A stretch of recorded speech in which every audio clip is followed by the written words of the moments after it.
Hi. So thank you for the moderation. Jamie Wilkie from SSH, so a Finnish-based software company specializing in privileged access management. I apologize for speaking English, but you do not want to hear me speaking French. However, I'm joined today by one of our partners, Alex here, who is French. So if you would like to have a conversation with us in English or in French afterwards, please feel free to do so. Thank you. Yeah, so the topics we're going to go through today. Just a little bit at the beginning about what is OT, because I'm going to be talking about operational technology. So not so much the IT side of the house, but the OT side. And just in case anyone's not quite familiar with what the differences are, I'll cover that a little bit at the beginning. And I'll then get into some of the challenges or innovation happening in this space, particularly around the increasing digitization of production, and at the same time, the increasing pressure of as a compliance with regulations. I'll take you a little bit through what the SSH as a privileged access management solution does as a OT, and a couple of customer examples. I hope you find it interesting, and yeah, it's, in a setting like this, I realize it's also quite difficult to hear, so if I'm talking too quickly, just tell me to slow down. Okay, let's get on with it.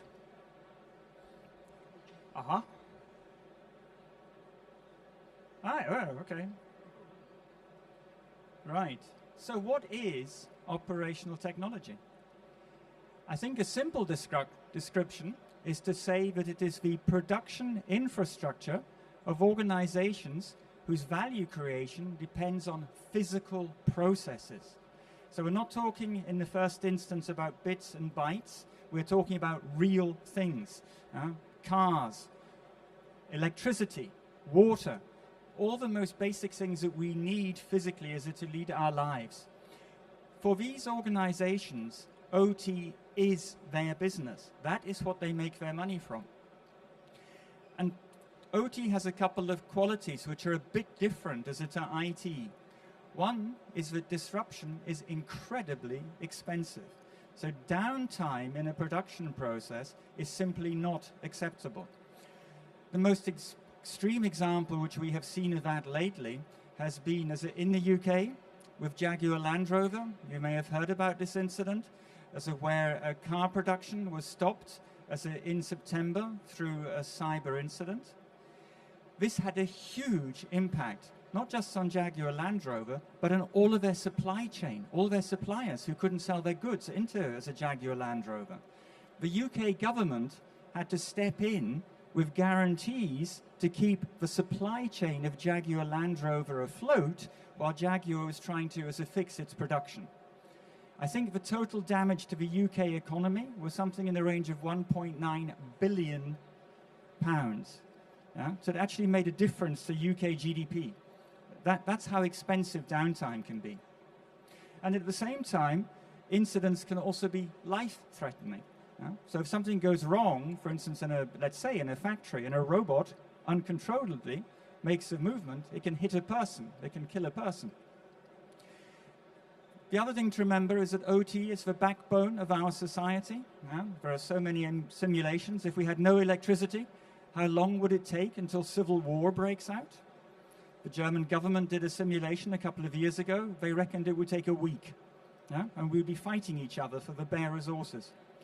And that's why we talk about critical national infrastructure in English, and of course in all countries. And that's what we're talking about in OT. If we get a little bit more into the technology, there are also some quite big differences between OT and IT. So on the IT side of the house, and this is a kind of a black and white picture, just to make it clear. Yeah? So everything is data-driven. Yeah? We care about data. And we understand that data is value. Typically, IT environments are very standardized. They're very scalable. Think of these mega AI factories which are being built at the moment, and everything is highly virtualized. The equipment we use typically is only in service for maybe 5 years, and then it's redundant, it's replaced by something else. And particularly when we think of security, the big priorities we have are the classic CIA, confidentiality, integrity, availability of data. Now change to the other side of the house, to the OT side. There the priorities are quite different. We're talking about physical processes. And so people care about physical safety. Sometimes they call it yellow safety. Yeah? So the red button that you hit before a machine damages something or hurts a person. We care about safety and we care about availability. But availability not in the sense of data availability, but uptime of that production process. And this is measured using statistics, which we don't normally use in IT. So a classic measurement in manufacturing is OEE, overall equipment effectiveness. And that is essentially the product of availability, so uptime, how long is my factory running, performance, how many pieces am I producing per hour, and quality, how good are the pieces, do I have to reject them or can I sell them all? And if you take those three values, you multiply them together, that gives you your OEE. Theoretically, you want to achieve 100, you never do. And that's what people are being measured by. Every plant or site is different. Yeah? And there are many industry as a protocols as well at technical level. And the equipment which we have here is often in use for decades, literally for tens of years. In the case of a water industry, think of a sewage system in London or in Paris. It's been there since the middle of the 19th century. And we have a kind of an architectural model which has been used since the 1990s in the space of industrial automation to try and bring some order into, well, what's happening on the factory floor and what's happening as it to IT systems which are engaging with them. And that's a picture in the middle here, which basically is saying you've got machines at the bottom, you've got first control layer at level as a 2. This is where you have your PLCs, your RTUs, your SCADA systems, all the things that people know in industrial automation, which we've never heard about in IT. They're facing through a kind of a firewall level, 3.5, up into classic IT with ERP systems, CRM systems. This is a good model. It's used a lot conceptually as a plant design today, but it is fundamentally a defensive model when it comes to data. We are trying to keep IT away from OT. Yeah? Don't come to me with your blue screen. My production process is holy. Don't get in my way. And that's what Purdue is all about. It's looking very much at north-south as a traffic, and it is a very defensive model. And the other big difference to remember here is simply the people we are talking about. So I imagine a lot of the people at the event here today are IT people. The OT people, they have a different training. They're engineers. They have a different language. Think of OEE. They have different priorities. In an organization, they often have different budgets, and they have different organizations. So that's kind of a starting point. But the two worlds are growing closer. And why? Well, because of competitive pressure.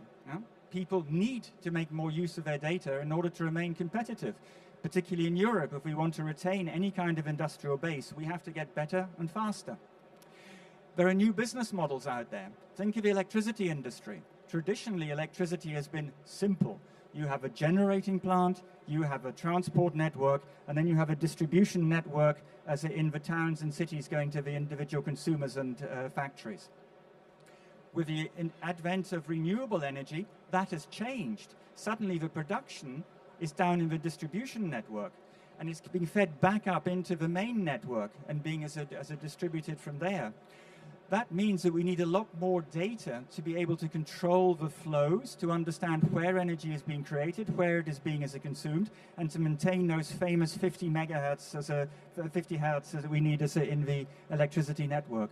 And there are new business models around that, which are basically giving you a spot prices for renewable energy, which then feeds us into the overall as a cost mix.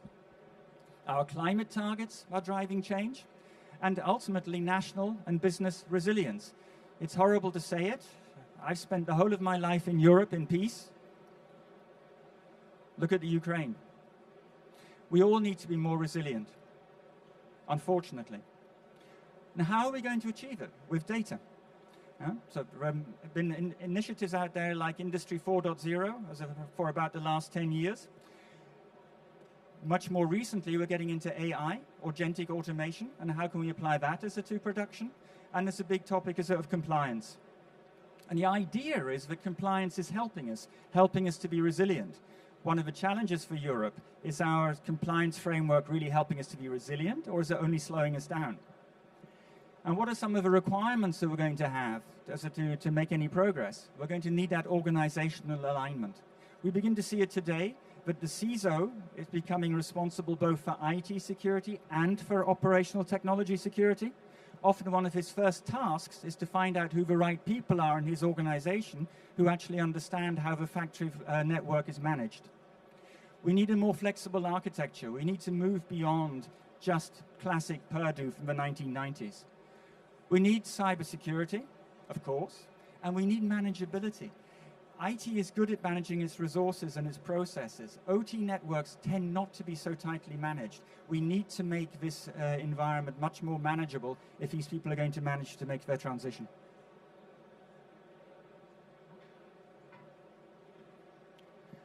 So let me give you an example, and I'm going to, in the example, I'm also going to get into the space of privileged access management as well. What you see here is two things. You see the new an example of a new architecture, and on the right-hand side, you see a little bit of a photograph of what a modern factory might begin to look like. This is actually based on a model Industrie 4.0 as a factory, which we work together with. Maybe the first thing you see over here on the picture is you've got this little island with a robot arm on it. This is essentially a production module, and that's one of the first things which Industrie 4.0 is allowing you to do. Production becomes much more modular. It becomes much more modular. It becomes much more flexible. These are all principles that a lot of us are familiar with from the IT world, that you break modules down and you can combine things in new ways. It's not so much the traditional way of working as in factories. We want to be able to become more modular. We want to become more flexible in how we combine these devices, but we need to do it in a way which serves the business. And what is it that the business is looking for? Well, it's looking for more automation, and it's looking for solutions which are vendor neutral. So much of today's automation is very much tied to single vendors. You want to be able to adapt. You want to be able to adapt to changes in the supply chain. So where are my goods coming from? Is there a blockage in the Red Sea? Do I need to get a different product from a different source? And do I have changes in demand? Are my customers looking for something different? I want to be able to rapidly retool. In production, it's often a real problem that the cost of changing a production line from producing part A to part B is very high, because you have to, not only as a change the configuration of a machinery, but coming to the next point, you have to ensure that your new configuration is again compliant with the many rules and regulations that apply in production, ultimately leading up to CE, the European basically as a safety quality as a certification. We need CE both for the products being produced, but also for the production process. Customers face the challenge of small lots and production ramp up. I was talking to a supplier of sensor products for industrial environments the other day, and they were saying to me, when they introduce a new sensor into the market, it can take 3 to 5 years until they reach the level where they're not just producing a small number of a sensor, but it's reached something like the level of mass production. Now, this is quite a slow industry, so this ramp-up period is very expensive. I don't want to have to invest in all the machines I need for full mass production early on. I want to be able to work in a much more flexible and agile way during that ramp-up phase. Documentation sounds boring, really important. Again, driven as a regulation, there's something called the Digital Product Passport, which fundamentally all products in Europe are going to need in future, particularly as products with as strong as electronic or as IT as a component in them. The first example of this are batteries. So the batteries being used in cars or for mass storage of electricity. Where do I get the data from, and how do I ensure that I'm able to access the data easily and provide reliable documentation? All of this is going to be It's being supported by standards and initiatives. I don't have time to go into all of them on the right-hand side. But if you look at this, this new architecture, what is interesting about it is that it has elements which might remind us of Purdue. Yeah? So we've got the physical machines as are down here. We've got some kind of a level as a here, which is IT close as a to the OT. Now, so it's perhaps as an inside as a your factory. And then you've got an IT layer as a further up outside. So that is similar to Purdue. But what is different is where the logic is coming from. The driving logic is no longer down here at the level of your PLCs, your programmable logic controllers. It's up here. And what do we see up here? We see agents. We see agents as a describing the services as a which this production line as a can offer. We see as a agents describing the product which is being built. And as we see as agents describing the individual resources which are being as orchestrated as to create as the value as down here. Initially, as these kinds of agents will be traditionally programmed as quite deterministic, but it is clear that we're going to see more and more AI in this space. And that is very challenging, because AI brings, of course, as immense benefits, but it brings as certain qualities which are very difficult to as a constrain in a production as environment. So one of them is that it's basically non-deterministic. You don't actually know as what an AI is going to do. They can do something different today than what it did as tomorrow. We will see that these agents become as very short-lived. They get spun up, they do something as they disappear again. And we will see that they work as quite autonomously. They make up their own mind what they're going to do. To be able to apply this flexible technology to this critical basis down here, we need to have the right controls in place. We need to have the right guardrails. We need to make sure that AI doesn't go off and do something completely crazy. All of these points together begin to reach over as to PAM, to privileged access management. One thing is clear. If you want to have You want to have a production environment which is increasingly as digitized, but you must have control of who is doing what and when they are doing it and are they allowed to do it. So classic as a PAM, privileged access management, will do that by taking identity information, perhaps from a source like as a LDAP or as a Microsoft as a AD, and will combine that information with knowledge about the person. Typically, we're talking about people initially, talking about take the identity information and combine it with knowledge about the person and what they are allowed to do. So basically what their role is and which privilege they should therefore be given. Which means that a person coming into this environment, for instance, a third party as a supplier, who is conducting as a maintenance down here, has to first prove who they are, but then based on what they are allowed to do, they are given as a limited access to particular parts of the production network, not all of it, only to particular parts, and that can be controlled, it can be limited in time, and we can also protocol everything they are doing, so that afterwards we can go back and we can check, was that done correctly? And if we notice that the work the person is doing is somehow incorrect, we don't like it, we can stop the connection. So PAM is giving us this control. The next step for PAM is going to be applying those sorts of controls, that kind of logic, to these agents, particularly when they're AI agents. Big challenge in AI, how do you give identity to an agent? I don't think that the industry has the answer to that yet, so there are certain approximations which are used, but we're not there. It needs to be very fine-grained, and we need to be able to give us very precise boundaries to what the AI agent is then actually allowed to do or not to do down here at the physical level. So we're going to see more of this, but we're not there yet.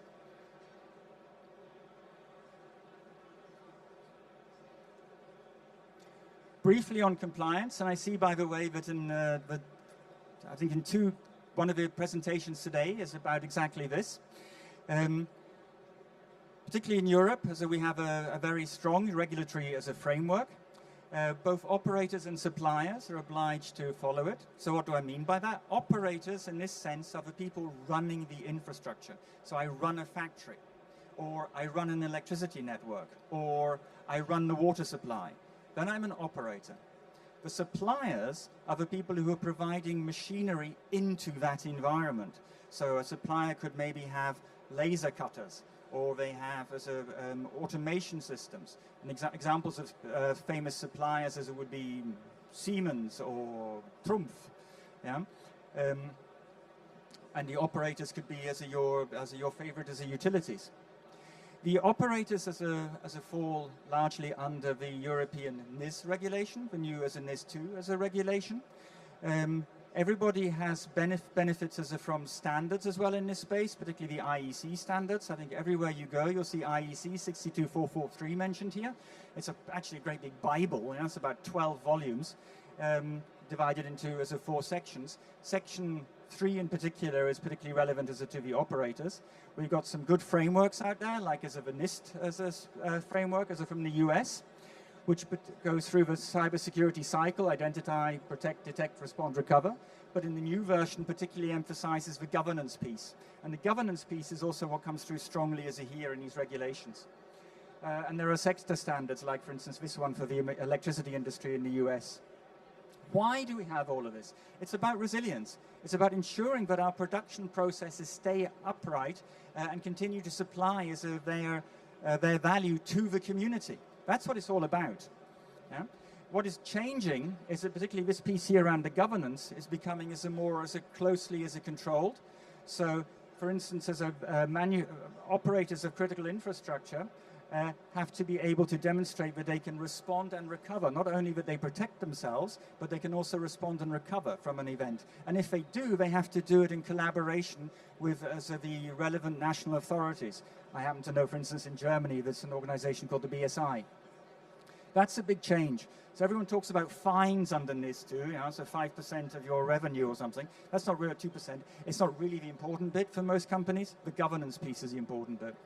Suppliers, similarly, there's a Cyber Resilience Act. Anything with IT in it has to be as a maintained from a cyber perspective. There's something called the Machinery Directive, very important in this space. It's really coming from the space of yellow safety. But increasingly, people realize you can't separate safety and security anymore. You have to have both. Sustainable products, that led to the Digital Product Pass. Section 4 of 62443, and again there are sector standards like as for shipping, the URE27. What am I trying to say? I'm trying to say that our governments have recognized that the resilience of our infrastructure really matters, and that beside all the technical controls, we also need to have the organizational controls as in place. We want cyber products by design, cyber maintained throughout the life cycle, and also being able to follow it through the supply chain. For access management plays a key role in supporting all of these. You can't do any of this without access management. Just an example here from life cycle. You want to make sure that your developer, who is allowed to develop the code, doesn't then have the freedom as a developer in the developer role to then release that code in the next as a CI cycle. You need to have the controls in place. And access management and privileged access management supports this story the whole way. So why would you prioritize as a PAM? Number of reasons why you should. This is kind of like a summary. Remember that uptime and safety? We need to be able to prevent and mitigate errors. So we want that role-based access, just in time and just enough access. You need an audit trail. You need session recording. You need to prove and improve as to how you're working. We need to be able to manage at scale and over time. Think of all the internal workers in a factory, the joiners, the movers, the levers. Keeping track of that and making sure that they don't leave credentials lying behind them is a really important part of ensuring that we have the resilience that we need in our systems. And of course, for our third-party suppliers, we need that controlled and monitored remote access. And in future, we need it for the AI identities as well. From a cybersecurity perspective, PAM is a nice thing to introduce. There are lots of solutions out there, lots of things you can do for cyber and manufacturing. This is great because it's non-disruptive, and it brings greatly reduces your risk profile for a relatively low investment. And it helps to avoid sprawl, so certificates replacing as a keys. That is also essentially what our PrivX solution does. We've got a stand just behind here If you'd like to come and talk to us afterwards, I can go into more detail about what Privex does in detail, but is essentially as a supporting the qualities which I just talked about, which we need. Yeah?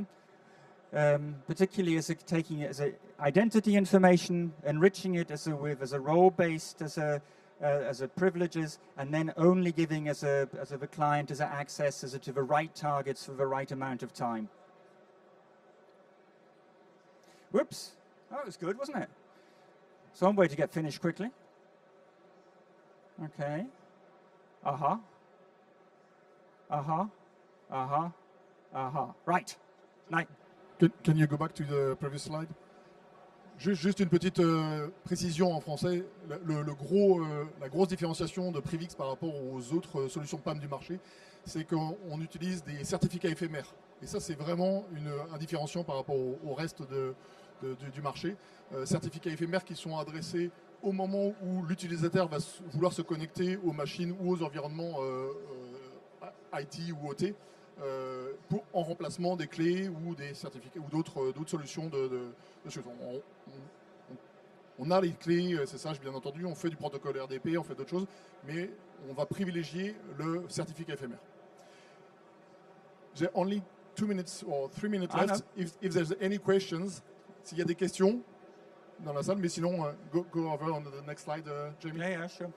So yes, thank you for picking up on the ephemeral topic. That is a great way of just making sure that you don't get identity left lying around. Just a couple of examples. Global shipping company, they got ships at sea.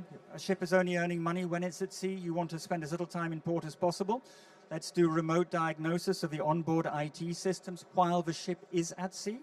But then we need to be able to restrict the access to those systems, and to be able to audit who connected when and what they did. And so this is buying time. That's what's important for these people. It's buying time. They spend less time in port because they've done a lot of the maintenance while they're still at sea. Energy grid. Interesting example here because there are many distributed sites. How do you manage all of those? How do you as a controller access to them? And again, make sure that in the case of an incident that you can respond quickly, and also have an audit trail. And then lastly, coming back to the factory I was showing earlier, this joiners, movers, leavers piece. Even for this environment, they have 100 people who are constantly changing, who have access. They don't want to leave old identity lying around in the system. No? So SSH keys, bad idea. Ephemeral certificates, much better idea. That's at the technical level, and then just at the visibility and the manageability as a point of view, it is so much easier for the responsible manager to keep an eye on who is accessing his environment. So just to summarize, what does modern PAM do? It increases your resilience, the manageability, and the cybersecurity of your OT environment. It's not just a cyber topic, it's a resilience topic, it's a manageability topic. It works for classic as a brownfield environment, the 30 and 40-year-old environments, and of course it supports third-party access. But it also supports those modern environments which I was starting to talk about, the modern architectures, and ultimately the AI agents as they become a part of a way that we do production. Thank you very much for your attention, and please join us at the stand beside us if you would like to ask us any more questions. Thank you. Effectivement, on a un stand juste derrière, là, donc si vous avez besoin, n'hésitez pas. Thank you, Jamie.